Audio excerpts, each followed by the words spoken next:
to be a writer, you need courage.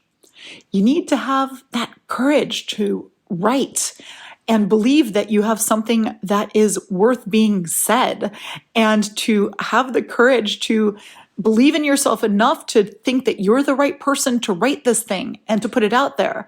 You have to have the courage to face critiques, some of them really harsh. You have to have the courage to face the fear of rejection by agents, publishers, and even writing reviewers or just the general public at large. You have to have the courage to open yourself up to potential criticism by pretty much everyone. And then you need to keep putting yourself out there more in the form of marketing your book, claiming it as your own, and, being the face of it, basically. And the really scary thing these days is that it is so easy to become known as a writer for the wrong things. And as hard as it is to market your book and to find lots of readers, it feels like it is so much easier to all of a sudden become the victim of some kind of backlash or cancellation for something that happened or is in your book, something that you said, even if it was not meant that way. Sometimes you'll have people online coming for you and canceling you. And I know too many writers who are terrified of this happening to them. And I know other writers who've had this happen to them, and it's really scared them into being wary of writing and publishing anything else. And as a writing coach, it's my goal to help writers reach their writing goals and writing dreams. So having someone be so terrified of cancellation or backlash that they can't write anymore, that's the opposite of what I want for my clients, for my writers, and for any writer out there, including you. So let's talk about how to be an author in the era of cancel culture. How do you get the confidence to put yourself out there and be authentic? What's so scary about cancel culture? And what do you do to kind of protect yourself? And then if you have been the subject of cancellation or criticism or backlash, how to deal with that and move on in a positive way. I think that this is a really useful subject for any writer, whether you're doing fiction or nonfiction. It's always a risk, and especially today. So let's do a deep dive into this. I want to keep this positive and light, but useful for you. So listen on, and I hope this is going to make you feel better. If you're a writer dreaming of becoming a successful author, join me, writing coach Karena Akhavein, on the How to Be an Author podcast, your weekly source for writing information, inspiration, and motivation. Welcome to the How to Be an Author podcast. Thank you so much for being here with me, writing coach Karena Akhavein. It is my goal to help writers of all kinds reach their writing goals and experience writing success, whatever success means to them. And a lot of that success stems from mindset. And nothing can really hack at your mindset like being canceled. It is not a good feeling. And so we're going to talk all about that, and we're going to see how to navigate in this world of cancel culture as a writer, and, how to move past it and how to make it a positive experience, as positive as possible if this sort of thing happens to you, despite all your best intentions. J.K. Rowling, James Frey, Bret Easton Ellis, Margaret Atwood. What do these authors have in common? They have all faced criticism and backlash, whether it's for their comments that they've made or for fabricating details in a so-called memoir, or whether it's views on various social issues, or, in the case of Bret Easton Ellis, glorification of violence, or whether it's perceived lack of support. Sometimes not saying something can be as bad as saying something or doing something. All of these authors have faced some massive backlash. Maybe they've been canceled by some portion of, their previous fan base or by the public at large. But I have to say that in general, these authors have found a way to move on in various ways, because canceled can have a lot of different meanings. It can be used differently. But many times these authors had a public backlash and they managed to come out of it in some ways. So let's talk first about some of the very justifiable reasons why some authors end up being criticized or canceled. Number one is plagiarism. If an author plagiarizes another writer's work, I hate to say it, it's pretty understandable that they're going to face major criticism. When you go to school, you learn that plagiarism is bad. It's going to force you to fail your class. And I think that it's even worse when you're an author who's stealing someone's work, because, being an author is all about our unique ideas and our unique way of expressing them. So you're adding theft to the act of copying, especially if you're trying to make money from it by publishing and selling your book and passing that work off as your own. That's a pretty serious thing. And I think that sometimes some authors are afraid of unintentionally plagiarizing. Now, listen, I've said many times that many stories follow an archetype. There aren't that many truly unique ideas left in the world. So there's a high chance that at some point in your writing career, someone may actually accuse you of copying someone's idea, or they might accuse you of being overly influenced by another author's work, or by, you could accidentally write a story that's kind of based on a storyline from a movie you didn't remember seeing, for example. Okay, all of that is unintentional. As long as you don't have, these copied phrases or, full sentences or paragraphs, and if you've done this completely innocently, I think that the public can believe that you didn't do it intentionally. And you can actually make a statement. You can say, I'm so sorry, I had no idea. And thank you for, calling this to my attention. And I didn't mean to, borrow this idea.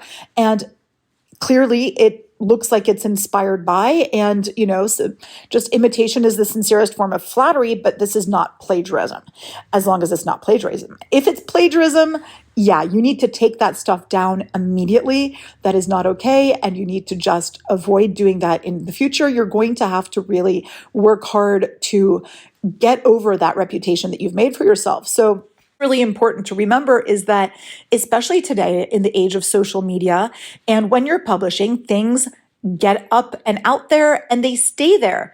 Once something is there about you online, it's hard to erase it.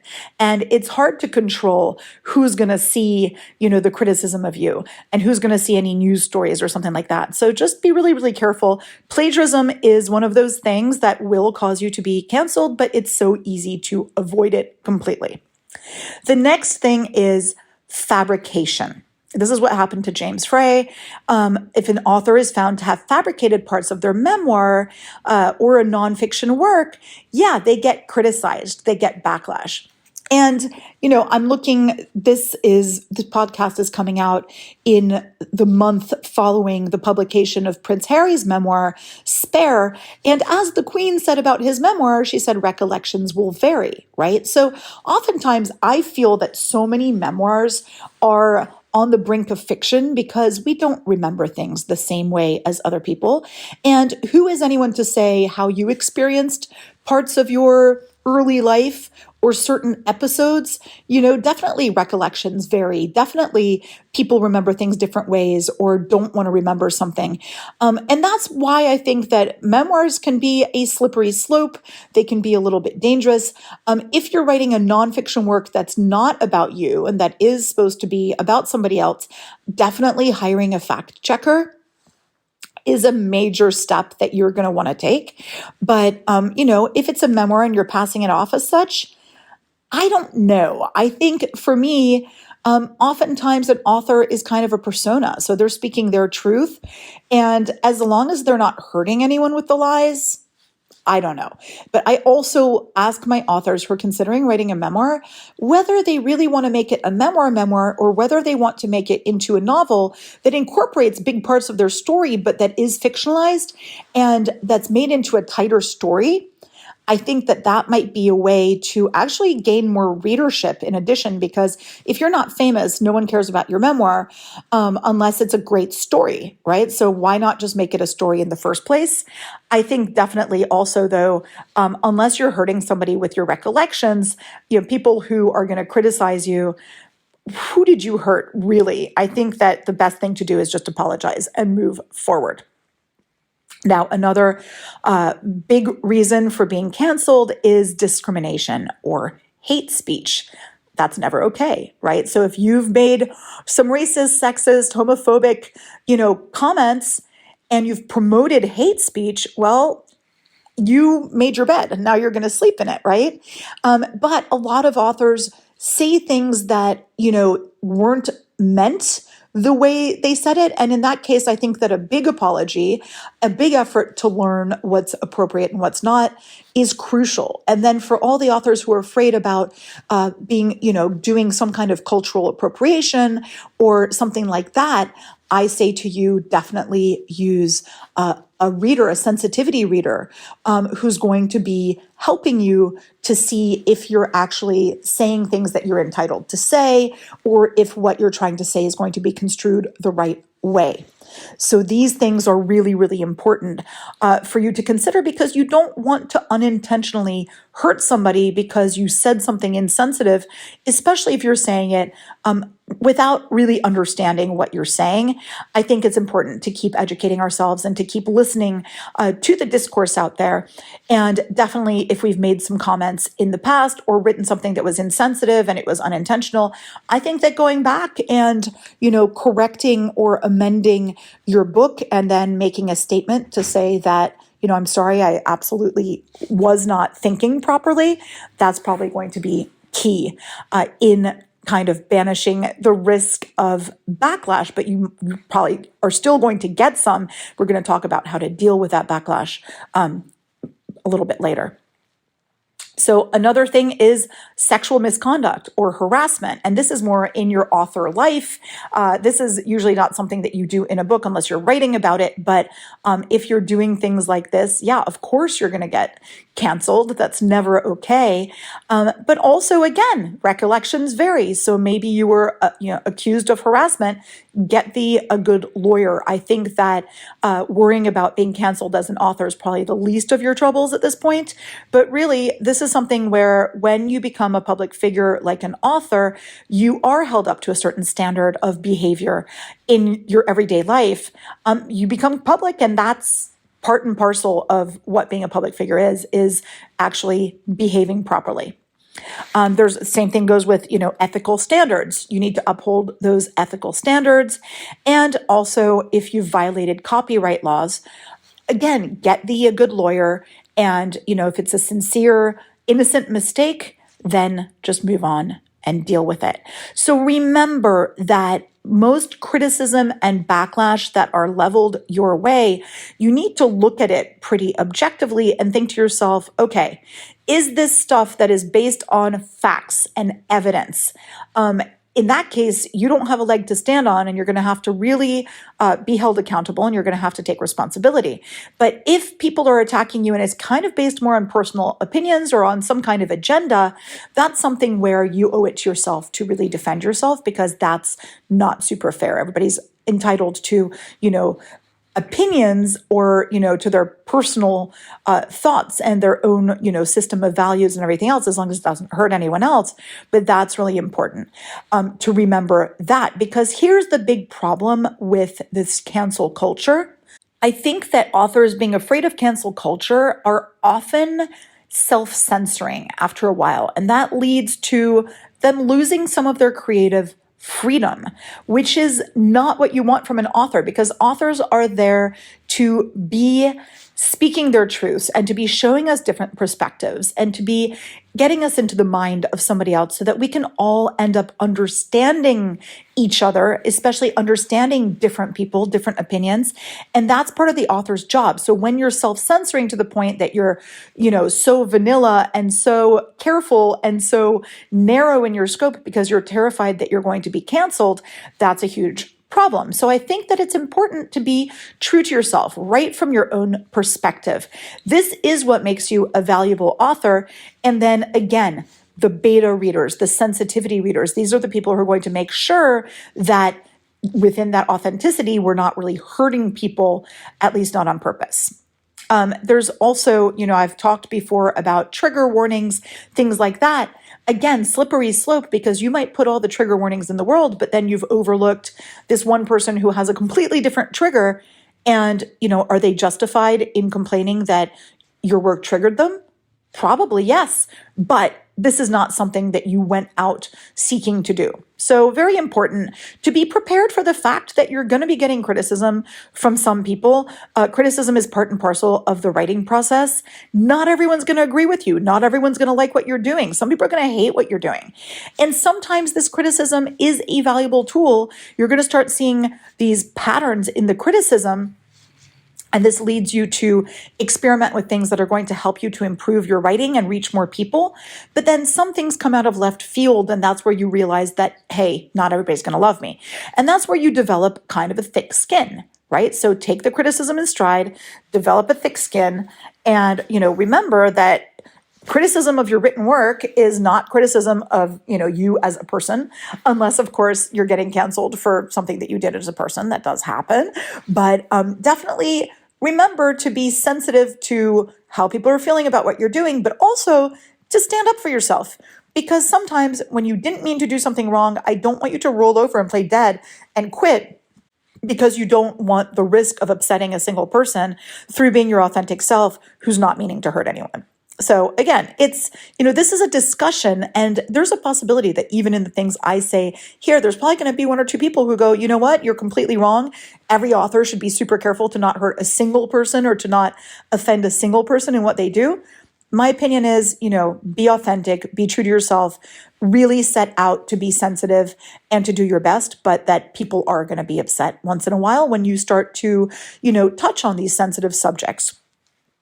You're definitely going to want a supportive community so that you can be encouraged and be supported, because this is the big thing that I know so many authors who, they were canceled or they did have this backlash, and they were so embarrassed that they didn't really go to their support system, and they end up kind of seething and marinating in their misery for too long. And it really ends up breaking the momentum of what they were doing and making them call everything into question.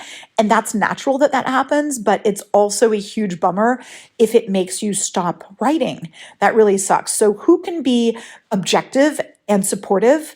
That's somebody who's so valuable to have around. And if you don't have a friend or a mentor who's like that, hey, a writing coach can be an awesome tool. Many of my clients come to me in a situation like this, and this is definitely something where I can work with them and help them out to get them writing again. Definitely remember who you're speaking to. Remember who your ideal audience is. Remember, what their expectations are of your work. Remember what they're looking for. Remember what kind of problems you're solving or what kind of value you're bringing to that audience. I think also that there is such a thing as a balance of like, I've brought all this value and now, here's kind of an iffy thing where some people are questioning. Be willing to engage in dialogue with your audience, because that's really going to help to build understanding. And I think that when there are these differences in opinion, a dialogue is crucial in bridging, that chasm between different opinions. That's something that's going to be really great, to enter a discussion and a dialogue that helps everybody to learn and to move forward. So remember, what's the context that I'm writing in, and how can I learn and grow as a writer? The more informed and educated we are, the more we learn about different issues and different perspectives, the more we're able to be sensitive, but also be reaching and striving to, enter into these important discussions. As I mentioned, a lot of writers come to me after they've been canceled and now that they're scared that they're going to be canceled again. And many times, we talk a lot about the mindset stuff, and they admit to me that they've been in therapy because of the stress and anxiety that have, resulted from this cancellation. And that is really, really good to hear, because I think that these negative feelings don't help anything. So having the professional help and also kind of doing the two-pronged approach of having a writing mentor or a writing coach plus a therapist who can help you professionally with those negative feelings and the stress and anxiety, that's going to be really, really major when it comes to you moving forward without burning yourself out due to the fear. Because I think that when you push forward, despite this fear that's really wanting to hold you back, you actually can start grinding your gears, and that leads to absolute burnout. And I tell authors, I say, it is stressful, but you need to be prepared that this might actually happen. So if you're making the decision to talk about a certain thing, be prepared. Know that the criticism might be coming your way, but if it's important for you to be talking about it, you're prepared for that. You're going to have the tools, and you're going to have, kind of maybe the receipts, as they say, to show that you were trying to convey a positive message, and to show that you did the work and the research maybe to actually be entitled to be speaking about whatever you're speaking about. That's really important. So I would say that when you are attacked or you do have the criticism, you want to be able to respond to it decisively. So definitely, I know that the temptation when you get attacked or when you are at risk of getting canceled, the temptation is to crawl under a rock and just to hide out until the storm passes. Let me tell you, it's really important to address anything that comes up in a really timely way and in a respectful way. I think that that's crucial because it goes a long way in showing that your intentions are good and that, you are willing to admit when you've made a mistake or when things have been misinterpreted, but that you could also stand up for yourself without being stubborn about it. But I think that standing up for yourself is really important. There are many times when authors are like, sorry, yeah, that was wrong. And without really expressing that it wasn't meant that way. And sometimes I think that we assume that people know what we mean and that they are going to back down because we apologized. But you're an author. Remember how there is this cognitive disconnect where people cannot guess what you're thinking. People cannot guess what your intentions are. So it's super important for you to still stand up for yourself, but be humble, be willing to admit when you've made a mistake, but also start to figure out ways to move forward right away. It's like falling off a horse and getting right back on. It's important to engage and make sure that instead of this being an attack, it becomes a discussion.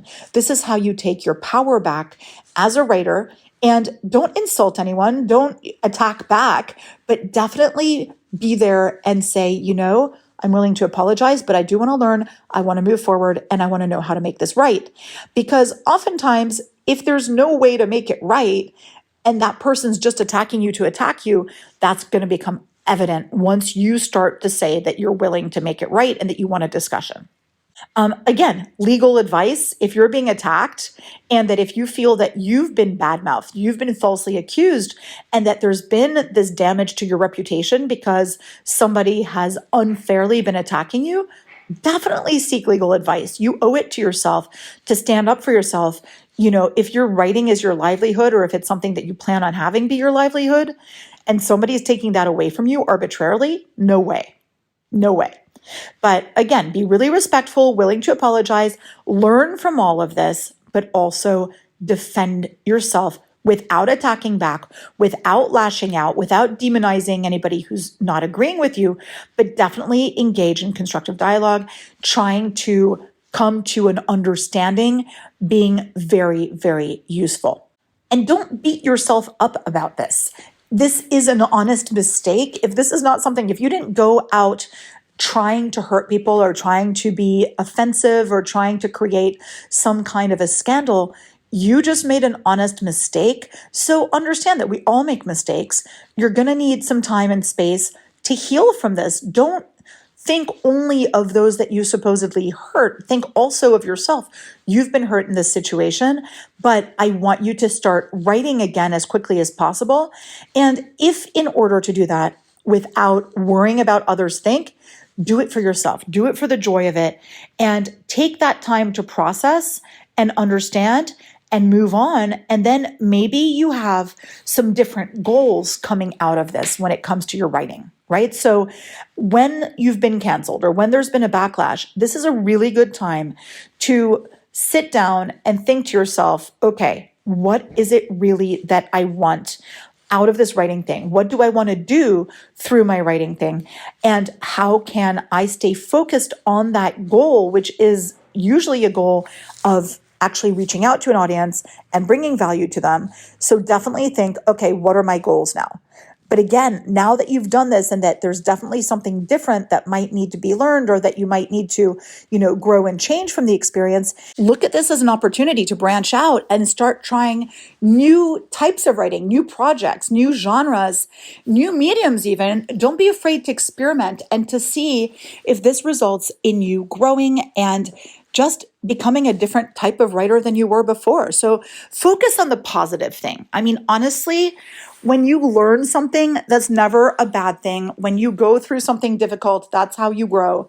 And when you start trying new things, that can be a great creative opportunity, even though it probably doesn't feel like it at the time. But really, you definitely want to be kind to yourself, because guess what? You always can take the chance to now turn around, do things differently, and reflect and think to yourself, okay, I'm now a different author for this having happened. Now, if you really must, you can consider starting to write under a pen name, because if you're so scared that, okay, I feel like this name's been completely compromised, fair enough, but I also don't want you to completely back down. J.K. Rowling's still writing under J.K. Rowling, despite being canceled. J.K. Rowling and Bret Easton Ellis are still writing under their names, despite having been canceled on a massive scale that I don't think that you need to worry about being canceled on. That should presuppose that we're going to have some huge notoriety, which is going to have some positive parts to it as well. But definitely be doing this for the joy of it. Be kind to yourself, and just remember that this happens to people. And if you're too anxious about what happened, and if this is really freezing you, definitely talk to a therapist, definitely talk to a professional, definitely talk to a writing coach, because if writing is what you're meant to do, I don't want anybody to rob you of that if you had the good intentions. So definitely recharge with doing things that make writing fun again. And finally, when it comes to social media, I think that I'm always talking about your author platform and your social media presence. I think that when you're canceled so many times, a lot of these attacks are going to come out on social media. And this is a place where you definitely want to counter this, again, respectfully, without vilifying the people who did this to you. But I think it's important for you to put out statements that are going to help you to at least control the narrative from your end. So you're going to be able to put a statement out on places like your website, pin it to the top of your Instagram feed, pin it to the top of your TikTok feed, make videos and write things addressing this incident, apologizing and explaining how you're planning on moving on, because that is the best way to shut down any future trolls who are going to jump onto the bandwagon.